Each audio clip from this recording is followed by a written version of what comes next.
Hey everyone, Foxx here from Modelmaking Guru, and welcome to the second part of a simple painting guide I'm filming for my good friends over at goblingaming.co.uk, your one-stop shop for all your tabletop gaming needs. I'm painting the Warhammer 40k Ork Wazbomb Blastajet, and in the last episode I got all the initial base colours on the model. In this episode, for all of you depending on brushes and rattle cans, I'm going to show you easy non-airbrush methods for painting classic Ork checker patterns and how to mask and paint canopy frames on clear cockpit canopies. Let's get cracking, shall we? We'll start with the checkers. Now, Orks love checkers and they appear all over Ork stuff. They look like they might be complicated, but they're not really. Modellers with airbrushes or rattle cans have the easiest time simply making masks out of little squares of masking tape and spraying over those. But for those of you who can only brush paint, it's a little more involved. Now, I don't really need to show you how to cut squares out, so instead I chose to completely brush paint my checkers. I'm going to add them to the model here and here, and here's some I made earlier.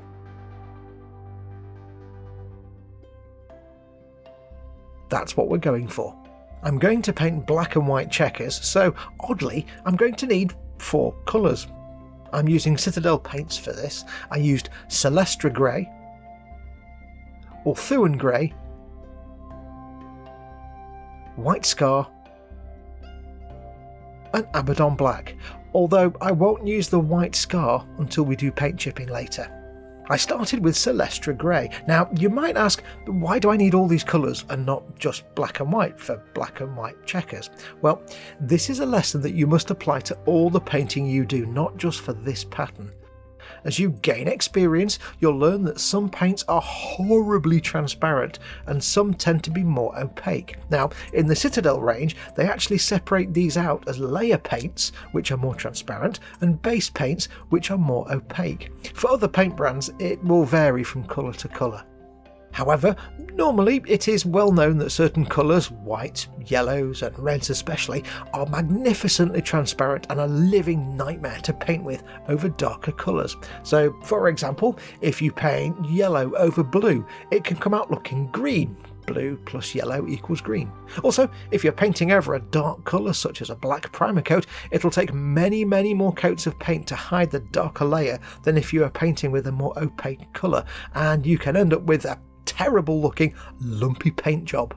So the trick is to be aware of how underlying colours show through transparent paints and prime or underpaint accordingly. In the same way that I primed this model with a light grey colour because red can be very transparent, so I must put something neutral between the dark grey of these panels and the white they'll eventually be. That's why I'm starting with Celestra Grey. Celestra Grey is a base paint. This means it's nice and opaque and will completely hide anything beneath it with only a small number of coats.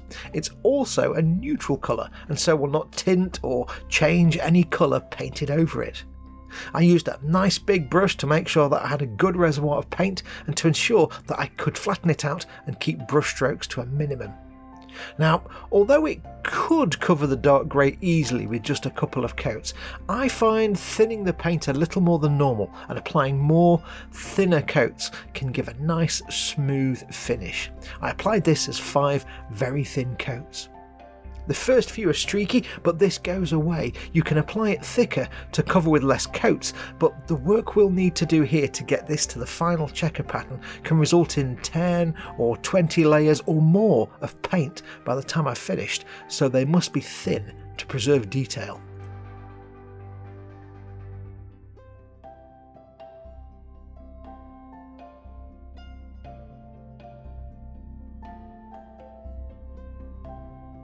Once I arrived at a nice even layer of Celestra Grey, I was ready for the next colour. Keep in mind that this is an Ork vehicle and they're not going to have crisp, perfect or neat paintwork, so I wasn't fussed if there was a tiny faint hint of the undercoat here and there. It just added to the cobbled together aesthetic. The next colour is Ulthuan Grey, and as you can see, this is a layer paint. It's not as opaque as a base paint and is more likely to show the underlying colours through it, hence the need for the previous paint. It would take approximately a bajillion layers of this to hide that original dark grey if we hadn't prepped it with Celestra Grey first. Again, I applied this a little thinner than I normally would to allow me to get coverage with a nice, smooth and thin layer of paint. The aim here was to cover over the Celestra Grey as much as possible. In total, I applied 6 coats, making it 11 coats of paint overall so far. 11 coats of paint straight from the pot would be an ungodly mess right now. Always thin your paints. Now, you may be surprised to realise that once I had the Ulthuan Grey down, that was the white coat complete. I won't be using the actual white colour at this time, that's for later. Now this may not seem logical, but in the same way that sometimes instead of painting black you should paint dark greys and darken them when needed, when it comes to whites it's better to stop at a light off-white colour and not actually go all the way to white. Why? Well, if you paint something actual white, then you have no way to ever add highlights to it because you can't go lighter than the white it already is. If you stop at an off-white, then you're free to add white highlights later on, and here's a secret: 99% of the time your brain will interpret an off-white as being white anyway until an actual white is present. That panel right now looks pretty white, huh? Let me plonk the white scar next to it. Now, it may not really come out on camera for you, but in reality, there is a noticeable difference between the Ulthuan Grey and the white scar. But when you can only see Ulthuan Grey surrounded by reds and greys and silvers and nothing actually white, your brain accepts it as white. And given that it'll be weathered up later anyway, you'll have no problems leaving the white checkers in this colour, allowing you to highlight with white later if needed. Neat, huh? Now it was time to sort out the black squares. For this I used Abaddon Black. The first step in this many-step process is to rough out the grid for the squares. I used a fine brush for this and the paint was very thin, much more than normal, so that it flowed easily and lightly from the brush. From this point on there's going to be a lot of back and forth, and I couldn't afford to have any height to the paint, otherwise you would see raised humps and bumps where the lines are. It's more like an ink at this point. Now some people actually like to use inks for this, but that might cause issues later on when we try and paint Ulthuan Grey over to tidy up. I wasn't fussed about neatness here, I just cared about getting a rough idea of the layout.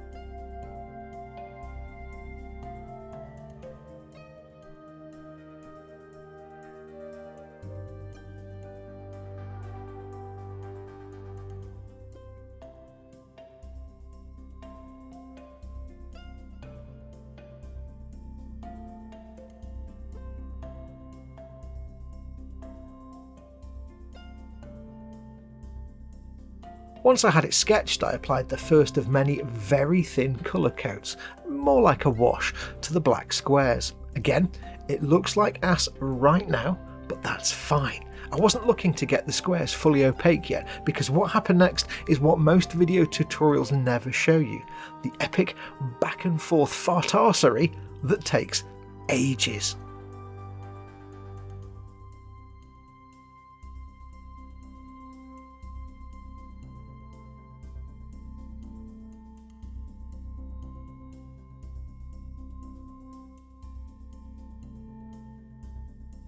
With the black squares sketched and coloured, I came back with the Ulthuan Grey, our white colour, and started to tidy up any mess. Squiggles, edges that were incorrect, bits where a black square went a bit wrong, sides that were a bit wonky, that sort of thing. Because I only applied a thin, wishy-washy coat of the black, covering it with the transparent Ulthuan Grey was not a problem. Using inks for the black might have required a whole mess of layers of the grey to cover. So I fettled with the grey, making everything neat.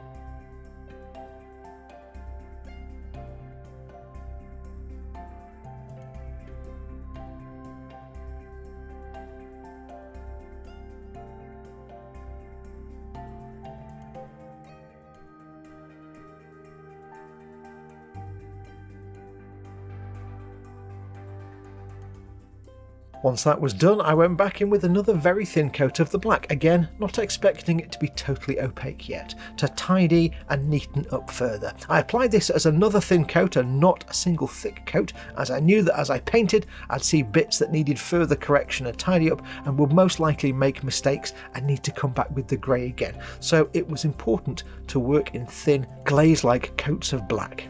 And this is the secret that most tutorials don't tell you. Rather than the usual paint white base, paint black lines, fill black squares, checkers, complete, it is in reality a constant round of back and forth, neatening, tidying, correcting, slowly building up the black opacity. It can take many rounds between colours, which is why it's important that the paints be thin, else you build up 1.5 feet of paint. And again, as this is an Ork vehicle, we can get away with slightly wonky squares and a bit of scruffiness, so don't crucify yourself because you think every square needs to be identical and have crisp 90-degree corners. They don't. Orks paint these by hand with a squig, as in they point a bitey squig at the grot who is doing the painting and tell it to paint faster. I had both sides of these inboard ailerons to do, and with the bombs already done it took me most of a day to complete. Tiring and a little tedious, but more than worth it. And although there may well be easier methods to brush paint them, this is the method I prefer to give me the best results, and really options are limited if you don't have an airbrush or rattle cans. No skill required, just patience. Once the checkers were painted in, a final step was to apply 2 or 3 layers of a light wash of a 25% Agrax Earthshade, 75% Lamian medium mix, brushed over the area and then hit with a little neat water to spread it around. Although this is technically a weathering method, its purpose here is not to actually weather, but to unify the black and the white and soften any edges between the two. Now, I don't know why, but it seems to make it all come together and look a lot neater. It does make the white look weathered though at the same time, so just saves me a job later on. With the checkers done, the next task was painting the cockpit and gunner canopies. Now, anyone like me who grew up making models as a kid in the 1970s and 1980s will tell you that painting canopy frames was the one thing that you dreaded about making aircraft. We were kids, we were generally idiots and only had crappy brushes and rubbish Humbrol enamels, and no matter how hard we tried, every single canopy was an absolute disaster and more paint ended up on the windows than on the frame. Now, it turns out the solution is actually ridiculously simple and effective, but so obvious that it was easy to miss. Let me show you how. Here's the canopy parts that we'll need. The frames are moulded as raised lines on the parts, and our mission is to somehow get those raised strips painted and not the actual window panes. Being Games Workshop, they do stand out in nice relief, but don't even think about brush painting this step. The best solution is to use an airbrush or a rattle can. You'll see why shortly. The first trick is getting these off the sprue. Now, you have to be a little careful here as the acrylic can be quite brittle. The best way is to snip the parts off with a nice dot of sprue still attached.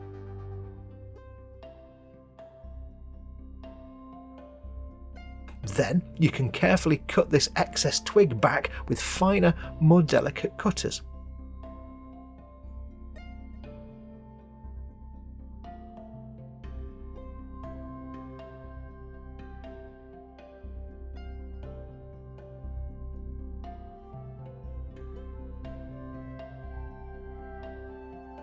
For any little nubs left behind, don't be tempted to sand them. This plastic will go opaque when sanded.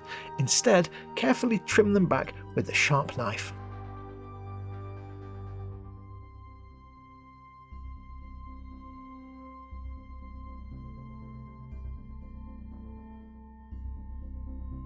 The next step requires low-tack masking tape, a cocking tail stick and a cotton bud that I forgot to show here. Detack the tape to remove any excess glue by repeatedly sticking it to the bench.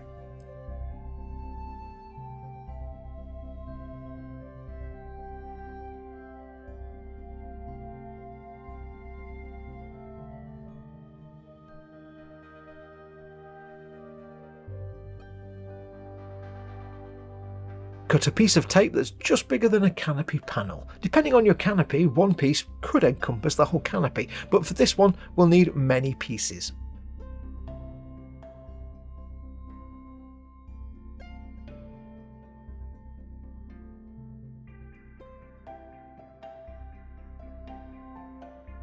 Then simply burnish the tape down with your finger .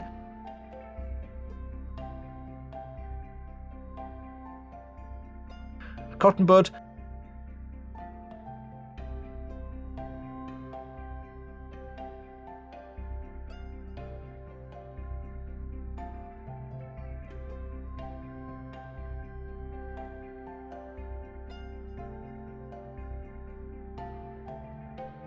And a cocktail stick until the tape is flush and tight against the edges of the canopy frame. Make sure there are no wrinkles or bubbles.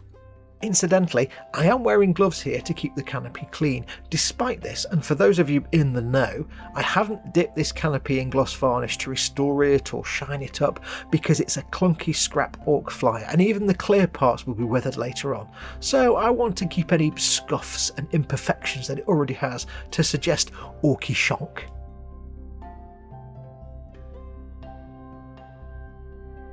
Once you've burnished the tape down, prepare your blade. For this step, if your knife has a replaceable blade, use a fresh blade now to get the smoothest cut possible. It's all about cutting paper smoothly and not scratching the plastic. Also, remember to dispose of your spent blades responsibly. If you use a medical scalpel type blade, pick up one of these Swan Morton Sharps boxes.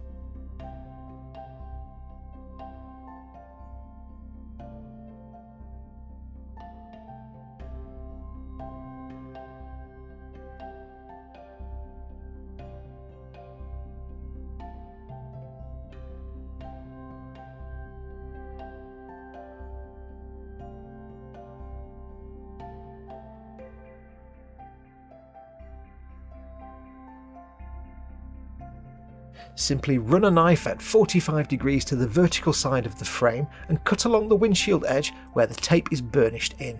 Go very gently with almost no pressure.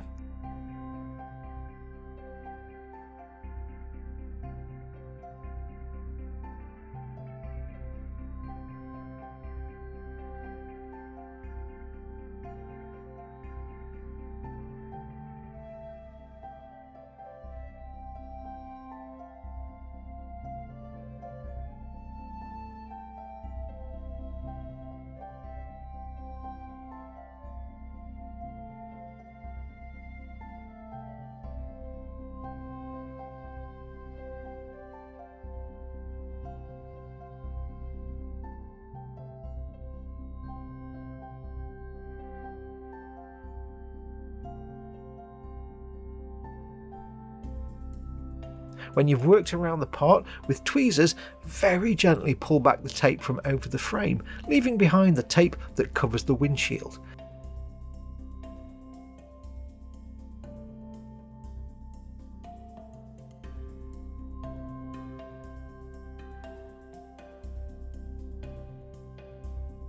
Give it a last burnish against the edges and voila, masked to a perfectione. If you find any little gaps as you go along, you can cover these with little strips or slivers of tape.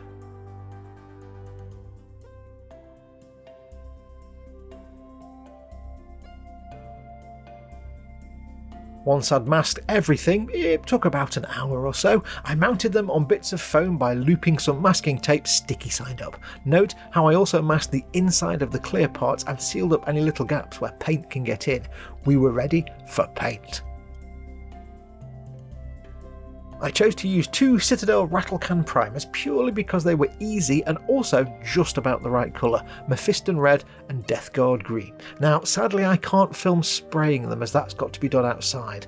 I sprayed them first with a coat of the Death Guard Green primer, this colour first so that the inside of the canopy frame is green to match the interior.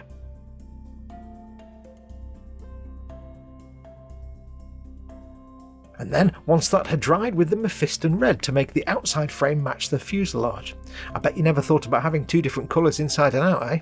Now, as I said before, the reason you need to rely on rattle cans or airbrushes for these steps is that if you try and brush paint over masking tape, paint gets pushed under the tape and your canopy is ruined. Now you know. Now, Mephiston Red is ever so slightly different to the red I used on the fuselage, so whilst it was all still masked, I applied some pinkish Tamiya weathering pastel to break it up and fade it a little bit.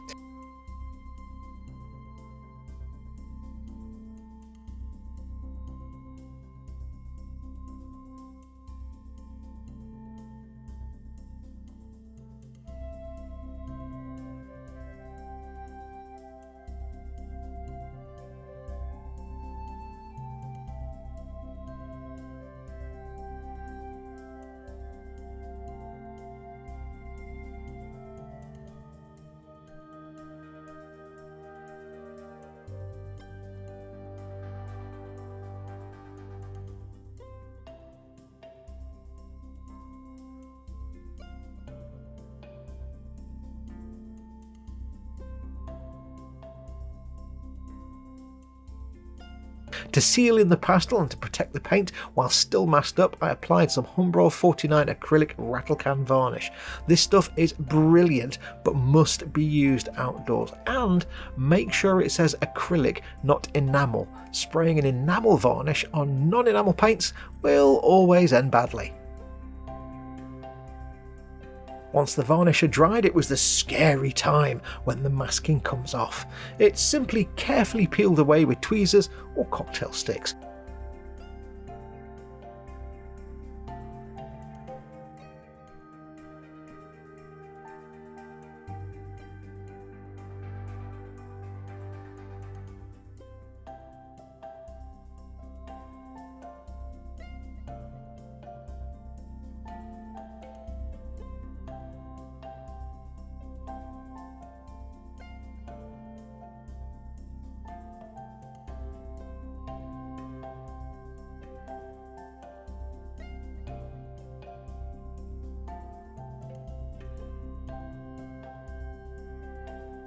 And voila, one painted canopy. Not perfect, but again, this is an Ork flyer, so later weathering will hide any rough edges. Now the canopies are painted and sealed, they can be applied to the cockpits. The rear gunner canopy is a tight enough fit that no glue is required. The cockpit canopies required glue though, and I used a canopy glue, in this case micro crystal clear. Never ever ever ever ever ever ever ever use normal plastic cements, glues or even CA or super glue on clear parts. They'll fog up and ruin the clear parts. Just don't. To stick clear things, use any PVA based glue, things like Crystal Clear, Revell Contactor Clear, anything labelled Canopy glue, or even just good old fashioned craft PVA glue or Elmer's glue to our colonial cousins, which is basically what all of those are. These dry clear, have no solvents and give off no fumes or vapours to blemish the clear plastic. They'll hold the canopy in place just fine, although it can easily be pulled off again if needed, as it's not a permanent bond, and indeed such glues are often used where a temporary bond is needed. If the canopy should ever come off, just peel the glue away and re-glue it.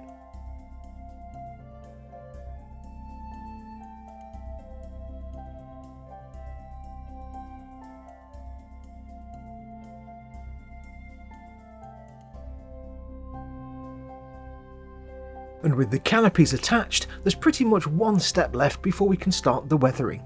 Decals. Decals are one of those things that new modelers think are super hard, when in fact they're super easy. Waterslide decals are designs printed on a clear carrier film and applied to a card background. Water separates the film from the backing card, and it can then be wiggled onto the model where it will be set in place. You might even be able to see the thin bit of clear carrier around each design there. Incidentally, all the glyphs on these Ork decals have a specific meaning in the Ork language. Here's a quick guide you can pause and screenshot.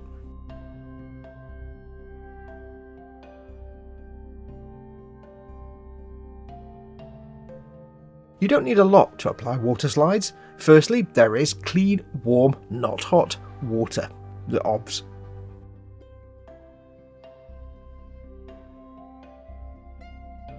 some tweezers. I tend to use 2 pairs to manhandle the decal, but less experienced modelers may prefer other, more gentle methods. A pointy pair is great for fine work. Cotton buds, or Q-tips to our colonial cousins.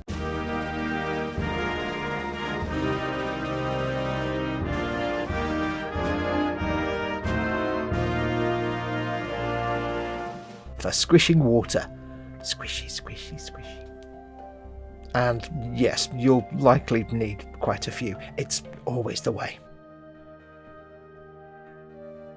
A single cocktail stick, or as our Teutonic cousins might call it, ein Mouth and Tooth and Poke and Potten Sticken Gefahrten. Ja, das ist richtig, das ist richtig. Decal setting solution. In this case, I favour Microscale Industries Microset and Microsol, but others are available. Now, these are not essential, but they will help make your decals look more painted on, and they'll help them settle down to rough and uneven surfaces. And lastly, an old brush for water and for moving decals around. The first step is to cut the decal you need from the sheet with minimal carrier film around it. Make sure you have a nice sharp blade. Now, most decals come pre-cut, which means the carrier film only sticks out a tiny amount around each decal, and you don't have to worry about it. However, on some older decals and on custom-made decals, often the carrier film is much bigger than the design and sticks out a lot, or extends across the whole sheet, so you'll need to trim the film around the printed design to make it as small as possible. Some people prefer to go right up to the printing to have no film at all. Now, these Games Workshop decals only have a tiny amount of excess carrier film, so I don't actually need to trim them, but I wanted to show you the process.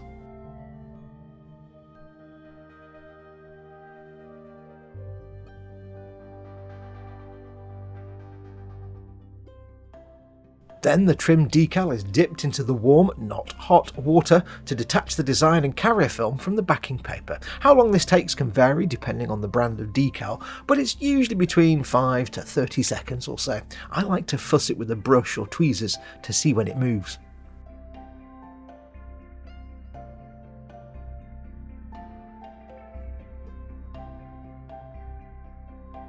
After a few seconds, if you like, you can take the soaked decal and pop it onto the bench in a little puddle of water. You don't need to do this, but I find this avoids the decal floating off the paper and across your water tray. When it moves freely, it's ready to be applied. Pop a little water where the decal will go so it can move around easily, and simply slide the decal off the backing paper onto the model. Now, these decals are as tough as old boots, but some can be delicate, so make sure to slide the paper out rather than pull the decal off. You can freely adjust the position for quite a while, and when you're happy,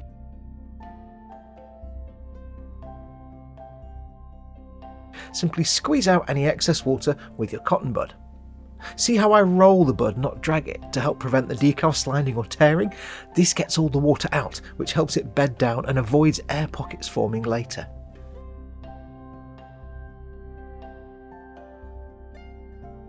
Once the decal had a few minutes to dry, I applied decal solutions, firstly Micro Set. This is brushed over once and softens the decal slightly, helping it to suck down and adhere onto the surface. Solutions are handy where the decal is on uneven or rough surfaces.